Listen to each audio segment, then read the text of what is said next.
পানি দেওয়া শেষ, লবণ দেওয়া শেষ। তো এখন আমরা যে ব্রাইন শিমটা দিয়ে দেবো। এটা হচ্ছে ব্রাইন শিম। তো ব্রাইন শিমটা আমরা এখন দিয়ে দেবো, ভালোভাবে গুলিয়ে দেবো, কারণ সব জানি মিক্স হয়, তার জন্য সুন্দরভাবে গুলিয়ে দেবো। তো এটা ব্রাইন শিম ফুটতে প্রায় 24 ঘন্টার মতো সময় লাগবে, তারপর আমরা মাছকে খাইতে দিতে পারবো। তো এই হচ্ছে আমাদের রেড ক্যাপ গোল্ডফিশের বাচ্চা। তো এখানে বাচ্চা অলরেডি কিছু ফুটছে, সবগুলোই প্রায় ফুটে গেছে বাচ্চা।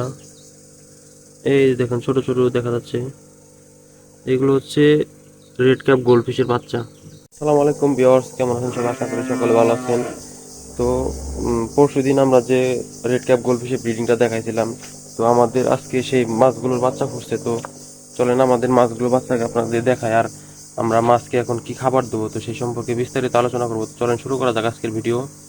তো এই হচ্ছে আমাদের রেড ক্যাপ গোল্ডফিশের বাচ্চা। তো এখানে বাচ্চা অলরেডি কিছু ফুটছে, সবগুলোই প্রায় ফুটে গেছে বাচ্চা। এই দেখেন ছোট ছোট দেখা যাচ্ছে, এগুলো হচ্ছে রেড ক্যাপ গোল্ডফিশের বাচ্চা। তো এখন বাচ্চা ফুটে গেছে, ফ্রি সুইমিংও প্রায় শেষ। তো আমাদের মাছগুলোকে আমরা এখন ব্রাইন শিম খাইতে দেবো। তো সে ব্রাইন শিম কীভাবে ফুটাতে হয় সেই বিস্তারিত আলোচনা আপনাদেরকে দেখাবো, চলেন। এটা হচ্ছে আমাদের ব্রাইন শিম ফুটানোর সেই বোতলটা। তো এখানে প্রথমে আমরা একটু পানি দিয়ে নেব।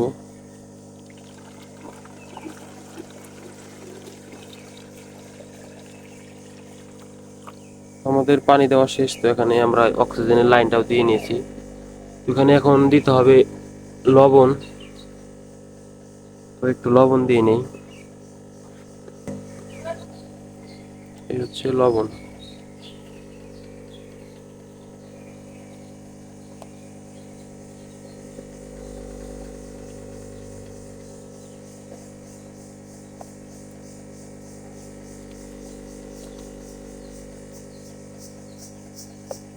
আমাদের লবণ দেওয়া শেষ, তখন পানি একটু ভালোভাবে গুলাতে হবে।